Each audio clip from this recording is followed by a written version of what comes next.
Hi friends, Jen here with Serenity Hill Farmstead. Today we've got some projects going on. I want to make some infused honey, and I have quite a bit of it. Normally we do have our own bees. Last year we had a very tragic thing happen. We lost all of our bees. It's kind of a story, but if you want to check out that video, just search through our bee stuff. You'll find it.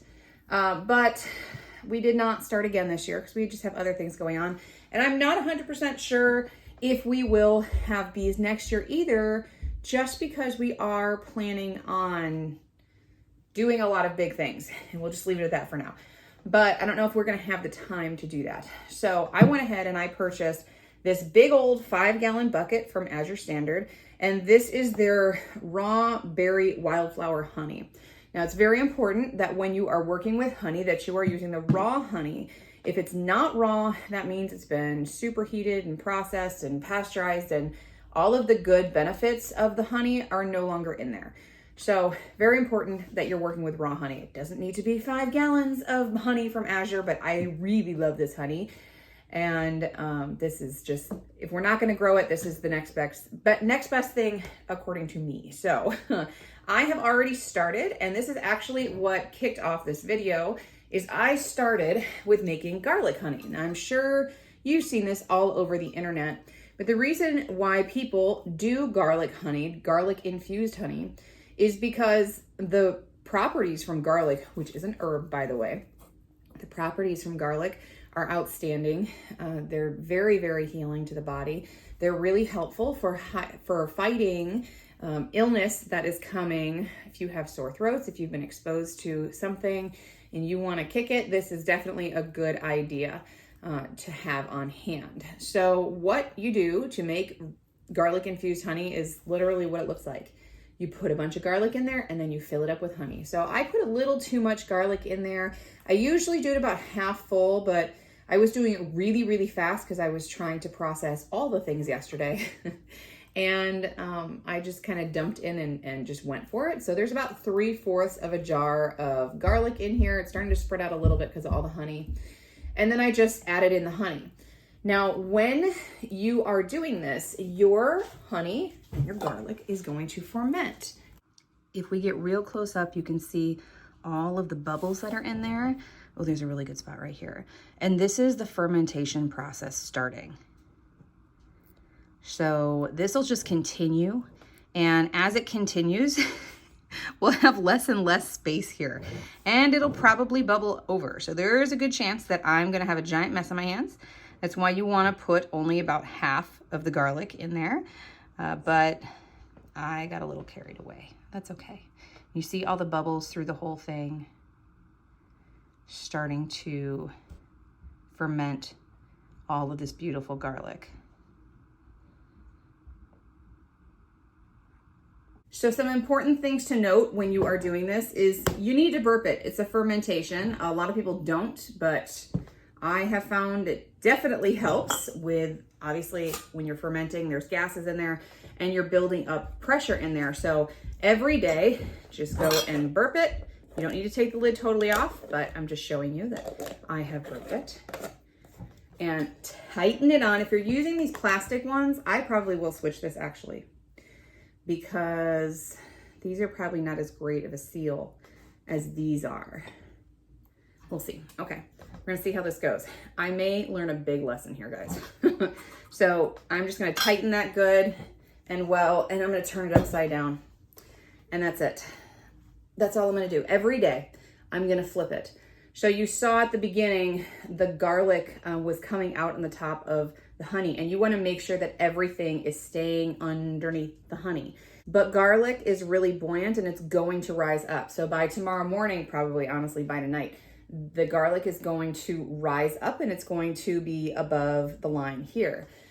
And part of why I don't fill the honey all the way to the top is when that fermentation process really gets going, it's just going to be a horrible mess. And while that does assure you that all of the garlic is going to stay underneath the honey, this process also assures you that everything is going to be well fermented, everything's going to be good, you don't have to worry about anything. So we've got our garlic honey here. turned upside down. I'm gonna just kind of push this to the side here. You can watch, watch it while we work. Watch everything start rising up there. It's probably, oh, things are already starting to move and pop up there. So everything's probably going to be, maybe by the end of this video, all rised up there. So that is one. I make a half gallon just because we are a larger family. There's 6 of us. And when it comes to cold and flu season, this is essential to have for us. So how we use it is, you know, my little ones that do not like the flavor of garlic, that potent, because it is garlic, right? It's potent. And it does have a pleasant flavor. It is sweet and it's delicious and by my taste buds. But my little ones still find it very spicy and they don't like to pop the cloves in their mouth, but they will take spoonfuls of honey. And even though that does also taste like garlic, it's not super overpowering. So if you have little kids, again, above the age of 1, so you don't risk botulism, and you want to give them some garlic honey, you could dice up the garlic. You can try and give them a clove. I've got one child that actually likes the flavor of the clove, and then I've got another child that just likes the challenge. So he will go ahead and take the clove if we kind of dare him to. Whatever's gonna get it in them, right? But my 2 little ones, they're just gonna take a spoonful of honey. My husband, I doubt, will eat a clove. Maybe if I really pushed, but he will take a spoonful or 2 of honey and that'll work too. So that's a way to use that. And then honestly, at the end of the year, at the end of the cold and flu season, if we're not using it anymore, I will use this in culinary dishes because it's delicious. Okay, so you see we've got, let's move this out of the way. You see we've got a lot of other herbs here too. I've got a batch of our rosemary that we grew. Let's see, is everything here from the farm? No. 1, 2, oh no, that's from the farm too. So 2 of these herbs are not from our farm. The rest of them are all directly from our farm that we grew. And that just makes it so much better. It's so rewarding. It's like when you're homesteading and you're growing something and you make a dish that is 100% grown on your homestead. It's amazing. It's just such an amazing, rewarding, satisfying feeling. And that's how I feel with our herbs. So I've got my jars here. I've got my stainless steel funnel, and we've got all of our herbs. So like I said, 5 different things that I'm gonna make today. The garlic honey was number 1. The next one I'm going to make, let's see. I will make the sleep one next. So I got 2 sizes. I've got a pint and I've got a quart. And the reason for that, and obviously the half gallon of honey, there are lots of different sizes. We're gonna use the most of that. The next one we're gonna use the most of is probably gonna be the sleep one. Now I do have a sleep assist tea, and if you've gotten my 50 herbal remedies to stock your home apothecary ebook, then that recipe is in there. If you haven't gotten that and you wanna check it out, the link is down in the description box. But this is just kind of an extra oomph for it because we do put honey in our tea. We just do like a teaspoon. I just do a teaspoon. My kids like to do a tablespoon. So we're going to add these 4. Are we going to put this one in? Yeah, I think I will. We're gonna do 4 herbs, and this one is lemon balm that we grew. I'm gonna be using that in a few of them today. So we're just going to, this is a very loose kind of, actually, I'll probably end up just using this. We'll save this jar for something else. We'll just use this one. So this is the lavender that we grew. Look at that deep purple color. It's beautiful. Oh, it's amazing. Now this I am not selling. This is just for our family. So I'm not worried about wearing gloves. My germs are their germs. Okay, so the first herb we've got in here is the lavender. And there's really no rhyme or reason to this. Like really, you're just kind of eyeballing. I'm putting catnip in here next. Catnip is a lovely nervine. Oh, lavender is a relaxant, also has nervine properties. It's very calming, very soothing. It's excellent. Catnip, a nervine also. Catnip is one of our favorites for digestion as well. So this is going to be really good for my kiddos that also have some stomach upset. Also, chamomile is going to be another one. Whoops. Also really good for the kiddos that have stomach upset. Chamomile, the gut benefits with this is that it is a carminative, so it helps to expel gas. Okay. So that is actually, we need this one for another one, so we're just gonna put that there. And I'm just gonna do a little bit of lemon balm, honestly, because I'm about out of space. So we'll just do a little bit. Lemon balm, great for the stomach, great for calm nerves and just relaxing. Same thing with chamomile. Oh, no, this one's going over here for some other ones also. So we have made a mess, as we do when we work with herbs. So there we have it. This is a little bit higher than what I probably should have done. But look at all of the herbs in there together. Isn't that so pretty? All layered up before they're all mixed. I'm trying to not get the sun right on it so you can really see it. Look at that. Isn't that so pretty? Nothing but sunlight. Just at that time of day. So we've got the lavender, catnip, chamomile, and lemon balm in there. And then here comes the messy part. Actually, I think we're gonna wait on that. Let's do that all at the same time. We'll just get the mess all out of the way later on. We'll do it all at once. So we've got the sleep one there. Our next one is going to be an immunity honey. So this is not one I'm going to be taking at all, ever, because you know, elderberry, not my friend. So we will put elderberry in there, lemon balm in there, also helpful for colds and flus.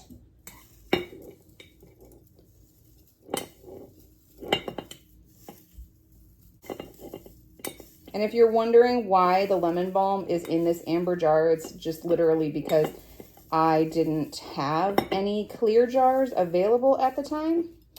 So I just went ahead and put it in the amber bottle that I had free. All right. And then we are going to put, what else are we going to put in there? Oh, rose hips. I'm tapping it. Oh my goodness. This is the rest of this rose hips that I'm going to throw in there. You don't need tons and tons of rose hips either. Like, that bit is enough. And horehound. We're going to put a little bit of horehound in there because horehound is really good for, dusty. Just a little bit of horehound. We don't need lots for this blend. Like, it's like a tablespoon and a half. And then whatever's stuck in the lid. Horehound is also helpful for sore throats. So there we go. That's more about the level that you want compared to that. I got a little carried away there. That's okay. So there we go with that one. All right. And there's the immunity one. Okay. And then we are going to do, what should be next? Let's do the circulatory one. I thought there was a crack in that. I think it's on the outside. Okay. We're going to do, this one is really simple. This one is just hawthorn berry. Quite a few hawthorn berry and horehound. And this is for the circulation and cardiac, which is the same system. Your heart and your circulation. There you go. Now, both of these herbs are cardiacs. They're cardiac herbs. They're also very helpful with your rhythm. So your heart has an electrical impulse. And if that electrical impulse is off, then you are going to have a dysrhythmia. Your heart rhythm is going to be kind of erratic and wacky. So both of these herbs have a property that's called anti-arrhythmic. And this helps to regulate the electrical impulses in your heart. And between that and the cardiac, and then the hypo and hypertensive properties of the hawthorn. Now, when I say that, the hypo and hypertensive, how can you be both? Okay, well, here's the deal. If with herbs, okay, there's a lot of herbs that regulate, right? We've talked about these herbs that regulate. They're wonderful herbs. Now, it sounds a little bit like that, you know, like contradicts itself. How can you be hypo and hypertensive? Well, the way that those kinds of herbs that have those properties is if you are low, if you are hypotensive, they help raise you up so that you are more normal. If you are hypertensive, it helps lower you down so you're a little more normal. So it helps give you that blood pressure regulation. That's what it does. Now, this is not a magical wand, okay? If you're taking Hawthorne and Horehound, it's not going to magically fix you. It is an aid. It is meant to help you and to help you get back on track. This is a great tool to use, but again, there's a lot of other things that you would have to do along with taking this in order to get that blood pressure regulated to where it needs to be. And of course, you got to look at your underlying issues. Why are you having those issues?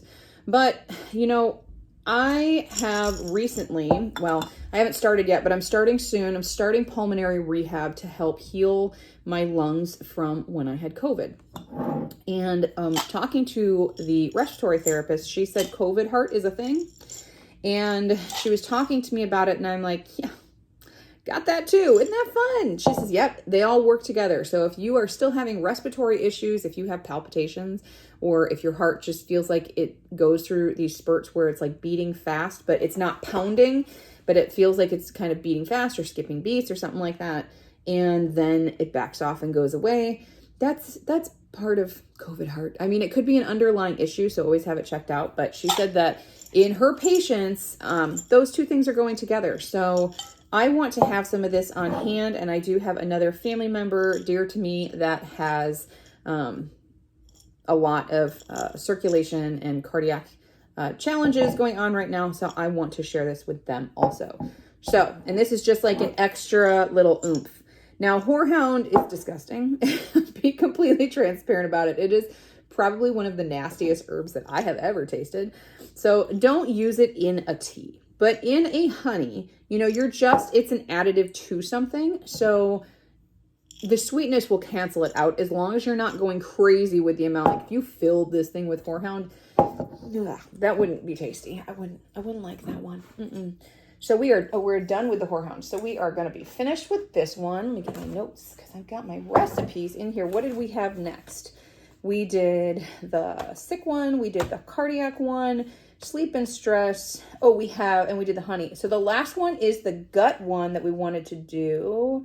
And we're going to do rosemary, chamomile, and lemon balm. Those are going to be my 3 that I'm going to put in there. We're going to do a big jar for that one. Let's move these over a little bit.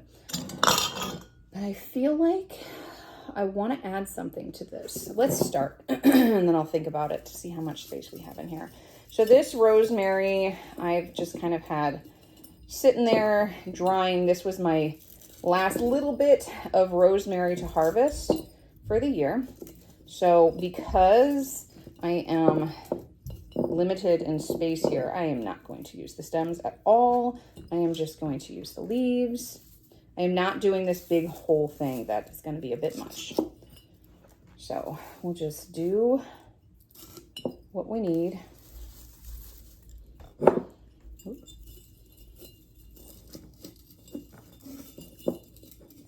Now, rosemary in itself is really helpful for the gut. Again, it's like really, really awesome culinary herb. If you're going to use rosemary with culinary purposes, really awesome in any white meat and fish also, and really tasty with potatoes. Do you know what would be amazing if you took some of this garlic honey? Look at this. It's already floated. So much for tonight. I mean, this is, it's already floating now. But if you take some of that, you take some of those cloves and you dice them up real good and flip them around with some like new potatoes or just some cut potatoes and put rosemary on it. Oh my goodness. That sounds incredible. I think I'm going to need to do that soon. That sounds really good. But rosemary potatoes, really, really tasty also.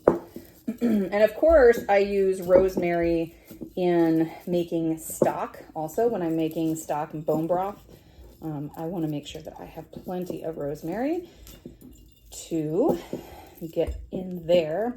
Now, we will be making a ridiculous amount of bone broth this year because we have, I just counted, we have the turkeys that we raised this year, which I don't think I shared about here on YouTube at all. We decided to raise turkeys this year. We lost two, because turkeys are fragile when they're little, if you didn't know that. But if you get them past like the poult stage, when they're real little, when they're babies, then they are pretty hardy birds. They're kind of dumb, but very, very entertaining and pretty sweet. So they were great. We had 2 toms and 3 hens at the end. And then when we processed one of our toms, we found out that he had a major abscess right in between the breasts, like right on the breastbone. And I went and excised everything, and it looked like it was part of the bone and like was going into the muscle. It wasn't totally free from all of that. So sadly enough, we had to completely waste that bird, which was a very, very hard thing to do. Aside from obviously the waste of the food, it was very hard to raise that animal from a poult and feed it and nurture it. And then, you know, it has a purpose. And then we ended up, it died for nothing, you know, is pretty much how we all felt. But that wouldn't have been a safe thing for our family to ingest that, not knowing if it was like an infection that had gone through its entire body. And there's no way that we would have been able to know that until one of us got sick, and we had no idea what it was. I will spare you what it looked like, but it was nothing that any of us had ever seen before, and we've been processing animals for years. So we just didn't know. So better safe than sorry. All right, so we've got the rosemary here, and then we're gonna do chamomile, right? Did I say chamomile? Where's my book? Let's double check for the gut for sure. Chamomile and lemon balm, and I'm gonna do the catnip again, because again, that's got gut properties. So, but yeah, we have a lot of different animals that we have our rabbits that we harvested. We've got our turkeys. And then we were given turkeys, and last year we were given turkeys. So our freezer currently, I'm pretty sure, has like 7 turkeys in it. And between the ones that are parted out and then the whole ones, and that's after Thanksgiving. So there's a lot, and that's a lot of carcasses. So we're going to have a lot of broth, bone broth, that is going to be made with all of that. So I want to make sure I have plenty of rosemary left. I also use thyme, and I use sage. Those are all fabulous herbs. I like to put nettle in there too, because it's so nutritive and it's blood building, and it just adds that extra bit of nourishment. So I will put nettle in my bone broth. All right, we have 1, 2, 3, and 4 all ready for honey. So now it's gonna get messy. All right, so here are all the blends that we're gonna do. Again, we've got the cardiovascular blend. We have got, this one is the, which one was this? I just made it. This was the immunity one. This one is the sleep one, and this is the gut one. So all of these gonna get the honey added to it. It's gonna be a horrible mess, but it's gonna be totally worth it. All right, I've got my stainless steel top right here. I have got my, what is this, half cup? Yep. And we're just going to fill it up.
All right, we have everything infusing, getting ready to infuse.